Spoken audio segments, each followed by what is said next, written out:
Hello, ഇന്ന് രാവിലെ എണീറ്റപ്പത്തിന് chicken biryani വെക്കാൻ വേണ്ടിയിട്ട് ചിക്കനൊക്കെ മേടിച്ചിട്ട് വന്നു കേട്ടോ. അപ്പോൾ ഞാൻ വിചാരിച്ചു റൈസൊക്കെ അങ്ങ് വേവിച്ച് വെച്ചിട്ട് പെട്ടെന്ന് മനസ്സിൽ തോന്നി അതങ്ങ് മന്തിയാക്കാമെന്ന്. അങ്ങനെ ഒരു ക്യാപ്സിക്കം ഉണ്ടായിരുന്നു, അതെടുത്തു. സവാള ഉണ്ടായിരുന്നു, അതെ റൈസ് ഞാൻ കുക്ക് ചെയ്ത് വെച്ചിട്ടുണ്ടായിരുന്നു കേട്ടോ. അപ്പോൾ അതങ്ങോട്ട് മാറ്റിയിട്ട് പിന്നെ ഞാൻ ആ പാൻ അടുപ്പത്ത് വെച്ച് കുറച്ച് സൺഫ്ലവർ ഓയിലായിട്ട് ഒഴിച്ചത്. എന്നിട്ട് ഇതിനകത്തേക്ക് സവാളയും കട്ട് ചെയ്ത് വെച്ചിരിക്കുന്ന ക്യാപ്സിക്കം കൊണ്ട് നന്നായിട്ട് ഉപ്പും ചേർത്ത് നന്നായിട്ട് ഇളക്കി എടുക്കട്ടോ. ഇത് അടച്ചു വെക്കണമെന്നൊന്നുമില്ല, ഒരു മീഡിയം ഫ്ലെയിമിലിട്ടിട്ട് നമുക്ക് ഇളക്കി കൊടുക്കാം. ഈ സമയം കൊണ്ട് നമുക്ക് തക്കാളി ആവശ്യമുണ്ട്. ഞാൻ 2 നല്ല തക്കാളി എടുത്തിട്ടുണ്ട്. അത് ഇതുപോലെ കട്ട് ചെയ്ത് നമ്മളൊരു മിക്സിയുടെ ജാറിനകത്തേക്ക് ഇട്ട് അടിച്ച് പേസ്റ്റ് ആക്കണം കേട്ടോ. ടൊമാറ്റോ പേസ്റ്റ് യൂസ് ചെയ്യുന്നതിനെ കാട്ടി നമ്മുടെ ഫ്രഷ് ടൊമാറ്റോ ഉണ്ടെങ്കിൽ ഇത് ഇതുപോലെ പേസ്റ്റാക്കി എടുക്കാം. ഈ സമയം കൊണ്ട് തന്നെ നമ്മുടെ സവാളയും ക്യാപ്സിക്കും ഒന്ന് റെഡിയാവാൻ നോക്കണം. എന്നിട്ട് നമ്മൾ ആ ടൊമാറ്റോ പേസ്റ്റ് ഇതുപോലെ പേസ്റ്റാക്കി അരച്ചെടുത്തിട്ട് നമ്മൾ നേരത്തെ ഇളക്കി വെച്ചിരിക്കുന്ന ഇതുണ്ടല്ലോ, അതിനകത്തേക്ക് നമ്മൾ ഇനി ചേർത്ത് കൊടുക്കുന്ന ഒരു മാഗിയുടെ ക്യൂബാണ്. ഞാൻ ഒരെണ്ണേ ചേർക്കുന്നുള്ളൂ. അതിട്ട് ഇതുപോലെ ഇട്ട് നന്നായിട്ട് ഇളക്കുക. എന്നിട്ട് ഇതിനകത്തേക്ക് ഞാൻ ഇതിനകത്തിരുന്ന് മന്തി മസാല കേട്ടോ, ബേക്കേഴ്സിൻ്റെ, അത് ഒരു 3 ടേബിൾ സ്പൂൺ ഞാൻ ഇടുന്നുണ്ട്. അപ്പം അതും ഇട്ട് നന്നായിട്ട് പച്ചമണം മാറുന്ന വരെ ഇളക്കി അങ്ങോട്ട് മാറ്റിയിട്ട് നേരത്തെ നമ്മൾ അരച്ചു വെച്ചിരിക്കുന്ന ടൊമാറ്റോ പേസ്റ്റ് ഉണ്ടല്ലോ, ഈ പച്ചമണം മാറുമ്പം അതിനകത്തേക്ക് അങ്ങ് ഒഴിച്ചു കൊടുക്കട്ടോ. എന്നിട്ട് അതും കൂടി ഇട്ട് നന്നായിട്ട് മിക്സ് ചെയ്തെടുക്കുക. ഈ ചിക്കൻ്റെ പീസ് കാണുമ്പോൾ നിങ്ങൾ വിചാരിക്കും ഇതെന്താ മന്തി പീസ്, ഇതാ ഞാൻ പറഞ്ഞ ചിക്കൻ ബിരിയാണി ഉണ്ടാക്കാൻ വേണ്ടി മന്തി. ആ പീസുകളെല്ലാം ഇതിനകത്തേക്ക് ഇട്ട് നന്നായിട്ട് ഇളക്കി കൊടുക്കുക കേട്ടോ. എന്നിട്ട് ഞാൻ ഇതിനകത്തേക്ക് വെള്ളം ഒന്നും ആഡ് ചെയ്യുന്നില്ല. ഈ ചിക്കനിൽ നിന്ന് തന്നെ കുറച്ച് വെള്ളം ഇറങ്ങുമല്ലോ നമ്മുടെ ചിക്കൻ കറിയൊക്കെ ഉണ്ടാക്കുമ്പോൾ തന്നെ. അപ്പം തുറന്ന് വെച്ച് തന്നെ വേവിക്കുക കേട്ടോ. അപ്പോഴത്തെ ആ വെള്ളമൊക്കെ ഒന്ന് വറ്റി വരത്തുള്ളൂ. ഇത് നമ്മൾ നേരത്തെ റൈസ് കുക്ക് ചെയ്ത് വെച്ചേക്കുന്നതുകൊണ്ട് ഇതിൻ്റെ മുകളിലിട്ടില്ല എന്നുണ്ടെങ്കിൽ വേവിച്ചെടുക്കാമായിരുന്നു. പക്ഷേ ഞാൻ സെപ്പറേറ്റ് ആണ് ചെയ്തെടുത്ത കേട്ടോ.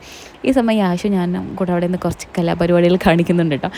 അപ്പം ഇതൊക്കെ അവർക്കൊരു സന്തോഷമാണ്. കൂടെ വന്ന് നിൽക്കുമ്പോൾ എനിക്ക് സന്തോഷമുണ്ട്. ഇങ്ങനെ ഇളക്കാനാണെങ്കിൽ വലിയ പ്രശ്നമില്ല, ഞാൻ കട്ട് ചെയ്യുമ്പോഴാണ് എനിക്ക് കൂടുതൽ പ്രശ്നം വരുന്നത്. അതുകൊണ്ട് തന്നെ യാഷി എണീക്കുന്നതിന് മുന്നേ ഞാൻ എന്തെങ്കിലുമൊക്കെ കട്ട് ചെയ്യാനുണ്ടെങ്കിൽ മുന്നേ തീർത്ത് കേട്ടോ. അപ്പം നമ്മുടെ ചിക്കനൊക്കെ നന്നായിട്ടൊന്ന് ഗ്രേവിയൊക്കെ കുറുകി വന്നിട്ടുണ്ട്. ഈ സമയത്ത് ഞാൻ എന്ത് ചെയ്യുന്ന പറയുമ്പോൾ കുറച്ച് ചോറ് തട്ടിയും കിട്ടും. പക്ഷേ ശരിക്കും അതല്ല. ഈ സമയത്ത് നമ്മൾ ചിക്കൻ പീസ് എടുത്ത് മാറ്റിയിട്ട് ആ ഇട്ട ചോറും കൂടെ ഞാൻ മാറ്റിയിട്ട് ആ ചിക്കൻ്റെ പീസെല്ലാം കൂടി പ്ലേറ്റിനകത്ത് മാറ്റി ഇനി ഇതിനകത്തേക്കാണ് കുറച്ച് ഗ്രേവി ഉണ്ട്, 2-3 പീസും കിടപ്പുണ്ടായിരുന്നു. ഞാൻ അതിനകത്തേക്ക് നമ്മൾ നേരത്തെ തട്ടിയ റൈസ് ഉണ്ടല്ലോ വേവിച്ച് വെച്ചിരിക്കുന്നത്, അതെല്ലാം കൂടിയിട്ട് നന്നായിട്ട് മിക്സ് ചെയ്ത് ഇളക്കിയെടുക്കുക കേട്ടോ. ഞാൻ റൈസ് വേവിച്ച സമയത്ത് കുരുമുളകും ഡ്രൈ ലെമൺ ഇതെല്ലാം ഇട്ടിട്ടുണ്ടായിരുന്നു കേട്ടോ. എന്നിട്ട് റൈസ് എല്ലാം തട്ടി മിക്സ് ചെയ്തിട്ട് മുകളിൽ പീച്ചക്കൻ്റെ പീസസ് ഇങ്ങനെ വെച്ച് കൊടുക്കും കേട്ടോ. ഇനി നമ്മുടെ മെയിൻ ഐറ്റം എന്താ പറയുക, പച്ചമുളക്, അത് ഇതുപോലെ ആക്കിയിട്ട് കുത്തി വെച്ചിട്ട് ഒരു 10-15 മിനിറ്റ് ലോ ഫ്ലെയിമിൽ ദം ചെയ്തെടുക്കുക വെച്ചാൽ ഞാൻ മൂടി വെച്ച് അടച്ചു വെക്കുന്നതേ ഉള്ളൂ കേട്ടോ. അത് കഴിഞ്ഞ് വരുമ്പോഴത്തേന് ആ മുളകും ഒന്ന് വെന്ത് ആ സമയം കൊണ്ട് ഞാൻ അവിടെ എല്ലാം ഒന്ന് ക്ലീൻ ചെയ്ത് കേട്ടോ. കുറച്ച് പരിപാടി ഉള്ളായിരുന്നു, പക്ഷേ എനിക്ക് കുറച്ച് ക്ലീനിങ് ഒക്കെ ഉണ്ടായിരുന്നു കേട്ടോ ഇതിൻ്റെ ഇടയ്ക്ക്. അപ്പോൾ ഞാൻ മൊത്തത്തിൽ അങ്ങ് ടയർഡായിപ്പോയി. അതാണ് ഈ ക്ഷീണം, അല്ലാണ്ട് മന്തി വെച്ചതിൻ്റെ അല്ല. ഈ സമയം കൊണ്ട് തന്നെ മന്തിയുടെ സ്മെല്ല് അടിപൊളിയായിട്ട് വരുന്നുണ്ട് കേട്ടോ. ഇത് ഞാൻ ഫസ്റ്റ് ടൈമായിട്ട് നിങ്ങൾക്കും കാണാം എനിക്കും കാണാം, ഞാനിത് മുന്നേ ഇങ്ങനെ ഉണ്ടാക്കി നോക്കിയിട്ടില്ല. പക്ഷേ ട്രസ്റ്റ് മീ, അടിപൊളി മന്തിയാണ്.